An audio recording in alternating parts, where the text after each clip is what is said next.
গণপরিবহন, ট্রেন, বাস কিংবা যে কোনো যানবাহনে যাতায়াতের সময় একজন দায়িত্বশীল ও সচেতন যাত্রী হিসেবে নিরাপদ ও আরামদায়ক ভ্রমণের জন্য 5টি প্রধান করণীয়।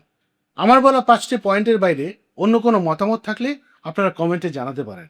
ভিডিওটি ভালো লাগলে শেয়ার করুন যাতে আপনার প্রিয়জনও নিরাপদে থাকতে পারেন। 1.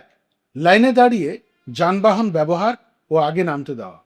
যে কোনো গণপরিবহনে ওঠার সময় তাড়াহুড়ো বা ধাক্কাধাক্কি না করে লাইনে দাঁড়ানোর অভ্যাস করা উচিত।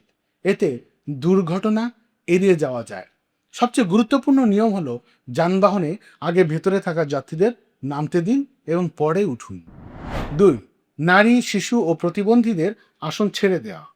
বাস বা ট্রেনে সাধারণত নারী, শিশু, প্রবীণ এবং বিশেষ ক্ষমতাসম্পন্ন ব্যক্তিদের জন্য কিছু আসন সংরক্ষিত থাকে। যদি সেই আসনগুলো পূর্ণ থাকে এবং তারা দাঁড়িয়ে থাকেন, তবে নিজের আসনটি ছেড়ে দিয়ে ভদ্রতা ও মানবিকতার পরিচয় দেওয়া একজন আদর্শ যাত্রীর দায়িত্ব। 3. জানালার বাইরে হাত বা মাথা বাইরে বের না করা এবং থুতু না ফেলা। এটি খুবই বিপজ্জনক। এর ফলে যে কোনো বড় ধরনের দুর্ঘটনা ঘটে যেতে পারে।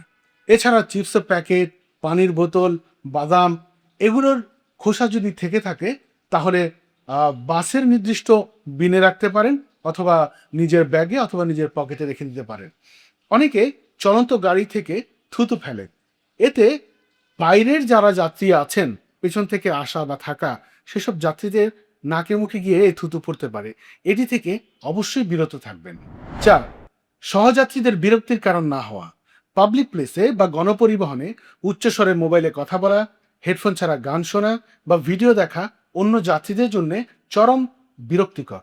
তাই কথা বলার সময় নিচু স্বরে কথা বলা এবং যে কোনো অডিও ভিডিও দেখার সময় বা শোনার সময় অবশ্যই কানে হেডফোন দিয়ে শুনলে ভালো হবে। 5. অপরিচিতদের দেয়া খাবার না খাওয়া এবং সচেতন থাকা। ভ্রমণের সময় অজ্ঞান পার্টি বা মলম পার্টির খপ্পর থেকে বাঁচতে অপরিচিত কারো দেয়া কোনো খাবার যেমন পানি, ডাব, চা, বিস্কিট কিংবা চকলেট না খাওয়াই ভালো।